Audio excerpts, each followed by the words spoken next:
Mesto tukaj je imelo v telefonskem imeniku razen številk, s katerimi si poklical gasilce, reševalce, zvedel točen čas, vreme, športne novice in dežurnega zdravnika, tudi posebno številko, kakršne ni imela nobena pošta na svetu. Če si zavrtel 3 enice, se je oglasila prijazna pripovedovalka, ki je otrokom pripovedovala pravljice in pela pesmi. Ko je Barbara zvedela za to številko, jo je zavrtela.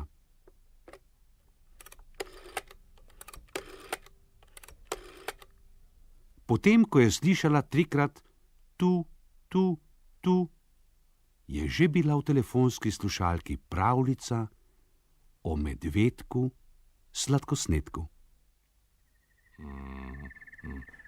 Mama, kje je pehar? Kaj boš s peharjem, sine? Hruške bom nabral. Hruške? Saj so še zelene. Počakaj, da bodo dozorele. Te bo ščipalo po trebuščku, če jih boš jedel, in vso noč boš stokal in klical mamo na pomoč. Sinek pa še malo ni pomislil na ščipanje.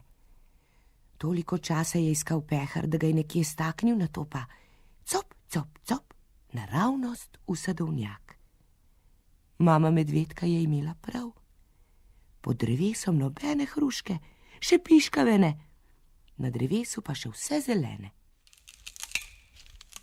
Medvedek potrese drevo. Nič. Hruške so se trdno držale vej in niti ena sama ni padla na tla. Na hruško bom splezal.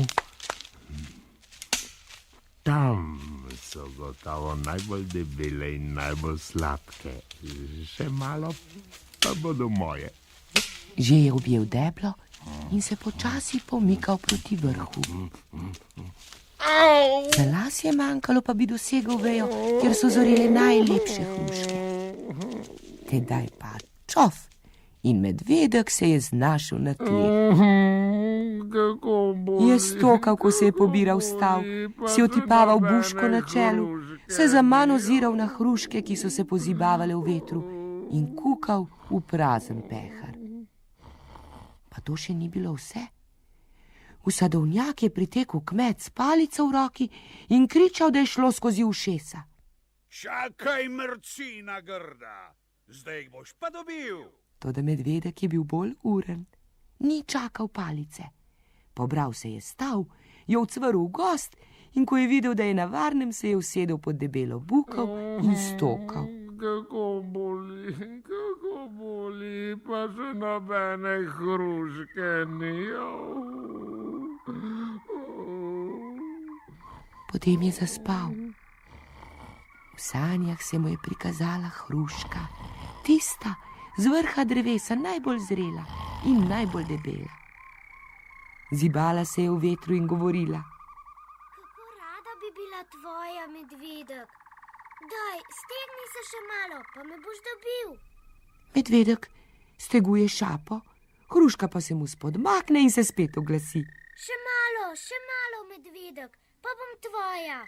Z zadnjimi močmi steguje šapo, že prime hruško, toda ne more in ne more je utrgati.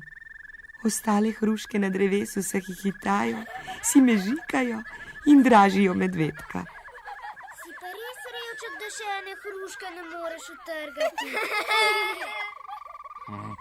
Kdo je revček? Kdo je revček? Se oglasi medvedek, ko se zbudi iz sanj.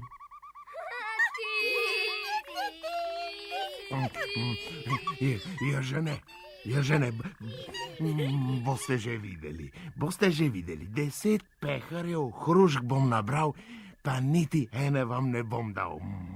Jutranji vrvež je zbudil čuka, ki je ravno zadremal. Učenjak je na mah uganil, zakaj gre. S police na veji je poiskal debelo knjigo, si nataknil očala in na ves glas prebral. Kdor ne uboga, ga tepe nadloga. Tako modri čuk, ki je spet sladko zaspal. Ježpa, ki se mu je kdaj pa kdaj posrečilo spesniti kakšno pesmico, je podražil medvedka.